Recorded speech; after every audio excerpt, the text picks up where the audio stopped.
Prince and family ആണല്ലോ. അപ്പോൾ Prince നമ്മുടെ ജനപ്രിയ നായകൻ ദിലീപേട്ടൻ,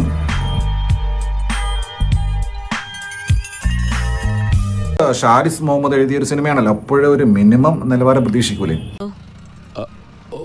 സിനിമ തുടങ്ങി കുറച്ച് കഴിഞ്ഞപ്പോഴേ മനസ്സിലായി ടിപ്പിക്കൽ ദിലീപേട്ടൻ ചിത്രം. അത് റൈറ്റർ ആരായിക്കോട്ടെ, ഡയറക്ടർ ആരായിക്കോട്ടെ, ദിലീപ് സിനിമ വരുമ്പം മാത്രം കാണുന്ന ചില ഈ കാലഹരണപ്പെട്ട കോമഡികളും പരിപാടികളും ഡയലോഗ്സും.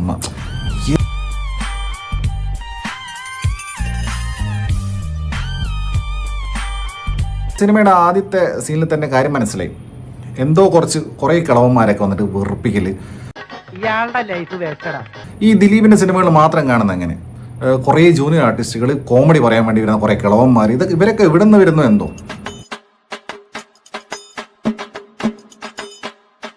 പിന്നെ ഓരോരോ കോമഡികളാണ്. സിദ്ദീഖും ദിലീപും കൂടെ കല്യാണം പറയാൻ പോകും.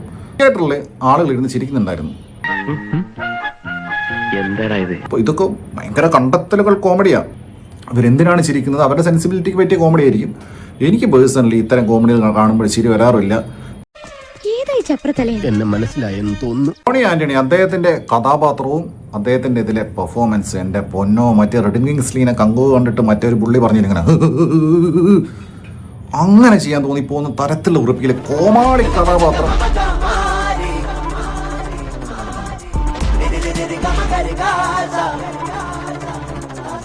കാണുമ്പോൾ നമ്മളെല്ലാം ചിരിക്കണം, അതാണ് ഉദ്ദേശിക്കുന്നത്. ഇപ്പൊ കൂർക്കം വലിയൊക്കെ ഒരു കോമഡിയാണ്.